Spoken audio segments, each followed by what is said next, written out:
Episode शुरू होता है और हम ग्रैंडमा को देखते हैं जिनके फोन पर बायजू उस मीटियोर की फोटो सेंड करता है, जिसे देखकर वो तुरंत बायजू के पास कॉल लगाती है। तो बायजू उन्हें बताता है कि उसे इतने दिनों से जिस चीज की तलाश थी वो उसे मिल गई है। ग्रैंडमा ये सब सुनकर काफी सरप्राइज थी, लेकिन बायजू उनसे ये कहता है कि शायद मैं मीटियोर के साथ ही खत्म हो जाऊं।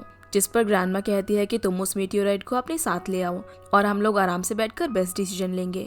तो बायजू कहता है कि मेरे पास उतना टाइम नहीं है, क्योंकि उस ड्रग बनाने वाले ग्रुप का गैंग लीडर पकड़ा गया है जिसने इस मीटियोराइट को इटर्नल लाइफ टेक्नोलॉजी बिल्डिंग में छुपाया हुआ था, और इससे पहले पुलिस इस मीटियोराइट को कब्जे में ले, मैं इसे वो एलिमेंट वापस करना चाहता हूँ, इसलिए मैं तुम्हें अच्छे से फेयरवेल नहीं दे सकता। ये सुनकर ग्रैंडमा काफी शॉक हो जाती है और कहती है कि क्या तुम हम सबको छोड़कर जाने वाले हो।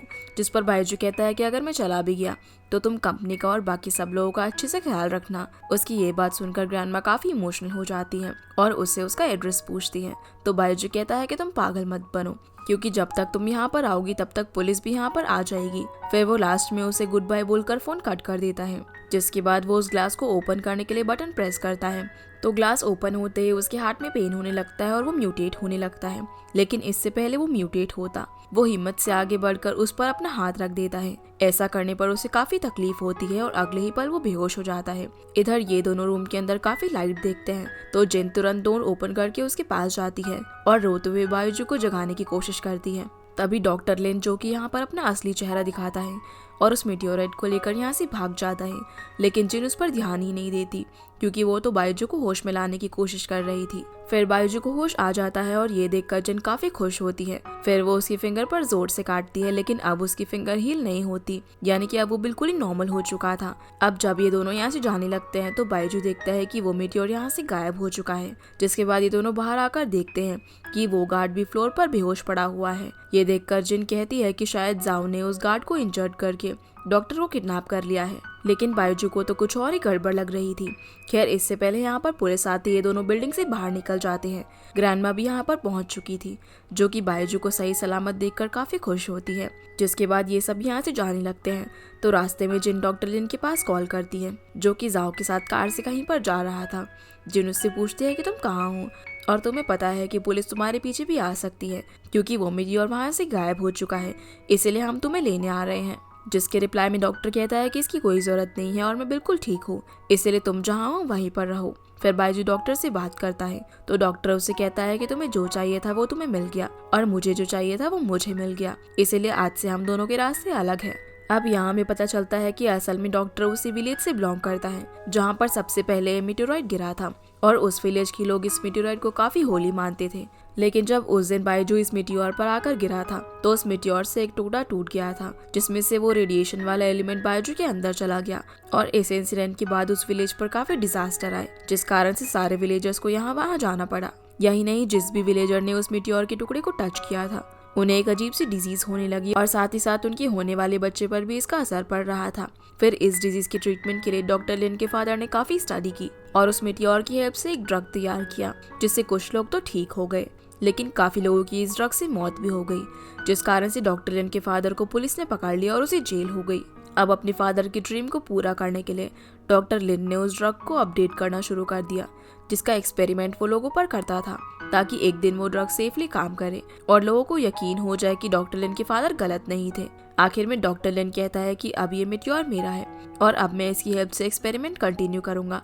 साथ ही साथ वो जिन को कहता है कि तुम मेरे लिए वेट करना, क्योंकि मैं तुम्हारे लिए भी ट्रीटमेंट ढूंढ रहा हूँ, और ये कहकर वो कॉल कट कर देता है। अब जिन समझ जाती है कि वो भी उसी विलेज से बिलोंग करती है, क्योंकि उसे वही सेम डिजीज थी जो उन विलेजर्स को मीटियोर छूने से हुई थी। इसी बीच जिन की नाक से खून बहने लगता है और वो वहीं पर बेहोश हो जाती है, जिसके बाद ये लोग उसे हॉस्पिटल में एडमिट करते हैं और उसके होश आने का वेट करते हैं। तभी बायजू कहता है कि लिन अपनी जगह बिल्कुल ठीक है, क्योंकि ये सब मेरी वजह से ही हुआ है। जिसके रिप्लाई में ग्रैंडमा कहती है कि इसमें तुम्हारी कोई भी गलती नहीं है, क्योंकि तुम जानबूझकर उस मीटियोर से नहीं टकराए थे। उसी समय रियूफैंग वहाँ पर आ जाता है, जिसे देखते ही ग्रैंडमा भड़क जाती है, लेकिन अंकल उन्हें शांत कराते हैं और बोलते हैं कि तुम एक बार उसकी बात सुन लो। फिर रियूफैंग उन्हें क्विंटू से मिलवाता है, जिसका हाथ इंजर्ड था। दरअसल कल रात जिस पर्सन ने क्विंटू पर अटैक किया था वो कोई और नहीं बल्कि क्विनशैंग की गर्लफ्रेंड लाई थी, लेकिन वहाँ से गुजरते टाइम रियूफैंग ने उसे बचा लिया था। यही नहीं, लाई ने डॉक्टर लिन के सामने बायजू का सीक्रेट भी रिवील किया था, क्योंकि वो भी डॉक्टर लिन से मिली हुई थी। जिसके बाद शैंगलाई को यहाँ पर लेकर आती है क्योंकि रियूफैंग ने उसे इंजर्ड कर दिया था, इसीलिए वो हॉस्पिटलाइज थी। अब लाई यहाँ पर ड्रामा क्रिएट करती है और कहती है कि डॉक्टर लिन ने मुझे ऐसा करने के लिए मजबूर किया था क्योंकि मुझे भी उस मेडिसिन की जरूरत थी और डॉक्टर लिन ने मुझे कहा था कि अगर मैं उसकी हेल्प करूंगी तभी वो मुझे मेडिसिन देगा और बिना उस मेडिसिन के उसकी डिजीज ठीक नहीं हो सकती। जिसके बाद ये लोग उसे एक दूसरे रूम में ले जाकर पूछताछ करने लगते हैं, लेकिन यहाँ पर भी लाई ड्रामा कर रही थी। पर रियूफैंग को उसकी असलियत के बारे में सब कुछ पता चल चुका था। अब फाइनली वो अपनी असलियत बताती है। वो कहती है कि 10 साल पहले मैंने जानबूझकर पैसों के लिए खुद को किडनैप करवाया था क्योंकि मैं डॉक्टर लिन की तरह सोशल सर्विस करना चाहती थी और मैं ड्रग एडिक्ट हो चुकी थी। इसीलिए ड्रग का असर कम करने के लिए मुझे उस मेडिसिन की जरूरत थी, इसीलिए मैं डॉक्टर लिन से मिली थी और आज भी मैं बिल्कुल पहले जैसे ही हूँ। साथ ही साथ हमें ये भी पता चलता है कि उस एक्सीडेंट के दौरान जब रियूफैंग और उसके अंकल बायजू की हेल्प कर रहे थे तो बायजू की हील होते टाइम लाई ने दूर से उसे देख लिया था, जिससे उसे ये पता चल गया था कि बायजू कोई आम इंसान नहीं है। इसीलिए उसने उसका ये सीक्रेट डॉक्टर लिन के सामने रिवील कर दिया था और उसके साथ साथ काम करने लगी। अब आखिर में वो ये कहती है कि तुम तो मुझे मार भी नहीं सकते क्योंकि अगर तुमने ऐसा किया तो पुलिस तुम्हें ही अरेस्ट करेगी। इसी बीच क्विंटू कहता है कि तुम कितनी बुरी हो क्योंकि तुमने तो क्विंचन को भी नहीं छोड़ा जो तुमसे प्यार करता है और आज तुम्हारी वजह से उसकी ये हालत है। जिस पर लाई कहती है कि उसे लगता था कि वो उस दिन हीरो बनकर मुझे बचा लेगा, लेकिन उल्टा उस बेचारे को ही किडनैप कर लिया गया। अगले दिन हम जिन को देखते हैं जो कि हॉस्पिटल से डिस्चार्ज हो चुकी थी और बायजू ने जिन को लाई के बारे में सब कुछ बता दिया था। जिसके बाद ये दोनों रियूफैंग और कुछ बॉडीगार्ड्स के साथ डॉक्टर लिन को ढूंढने के लिए उस विलेज की ओर निकल जाते हैं। ये लोग एक जंगल से होकर गुजरते हैं तो काफी दूर चलने के बाद बायजू को वो विलेज नजर आ जाता है। ये देखकर वो काफी शॉक हो जाता है क्योंकि इतने डिजास्टर झेलने के बाद भी वो विलेज ठीक ठाक कंडीशन में था। खैर ये लोग आगे बढ़ते हैं, तभी रास्ते में इन्हें काफी सारी डेड बॉडीज मिलती हैं जिन्हें व्हाइट कपड़े के अंदर लपेट कर पेड़ों से बांध रखा था। ये देखकर रियूफैंग को काफी डर लगता है तो जिन उसे बताती है कि ये एंशिएंट बरियल कल्चर है जिसमें लोगों के मरने के बाद उन्हें इसी तरह पेड़ से बांध दिया जाता है और ज्यादातर नोमैडिक ट्राइब्स के लोग ऐसा करते हैं क्योंकि उनका मानना था कि ऐसा करने से सोल फॉरेस्ट में फ्रीली रुक सकती है। और ये सुनते ही रियूफैंग और भी ज्यादा डर जाता है। खैर ये लोग विलेज में पहुंचते हैं तो पूरा विलेज खाली पड़ा हुआ था, इसीलिए बायजू यहाँ पर रात में रुकने का डिसाइड करता है। साथ ही साथ वो बताता है कि ये विलेज पहले ऐसा बिल्कुल भी नहीं दिखता था और शायद उसे रिकंस्ट्रक्ट किया गया है। अब रात को सभी सो रहे थे और बाहर 2 बॉडीगार्ड्स नजर रखे हुए थे। तभी यहाँ पर मौजूद कुएं से काफी धुआं निकलने लगता है जिसके रिएक्शन से दोनों बॉडीगार्ड अनकॉन्शियस हो जाते हैं। इधर इन लोगों की आवाज से जिन की भी आँख खुल चुकी थी और जैसे ही वो चेक करने के लिए बाहर जाती है तो वो भी उस स्मोक की वजह से अनकॉन्शियस हो जाती है। तभी एक पर्सन उस कुएं से बाहर निकलता है और जिन को उठाकर अपने साथ ले जाता है। अगली सुबह रियूफैंग इन दोनों बॉडीगार्ड्स को जगाता है और उन्हें बताता है कि जिन यहाँ से गायब हो गई है। वहीं दूसरी ओर जिन की आँख खुलती है और वो खुद को एक बड़ी सी केव के अंदर पाती है, जिसके बाद वो यहाँ से बाहर निकलने के लिए आगे बढ़ती है और वो उसी ब्यूटीफुल एरिया में पहुंच जाती है जहाँ पर वो मीटियोर रखा हुआ था। इधर ये सभी लोग जिन को ढूंढ रहे थे। बायजू को शक होता है कि जरूर डॉक्टर लिन ने ही जिन को उठाया होगा क्योंकि उसने बाकी किसी और को हार्म नहीं पहुंचाया। फिर हम देखते हैं कि असल में डॉक्टर लिन ही जिन को उठाकर ले गया था।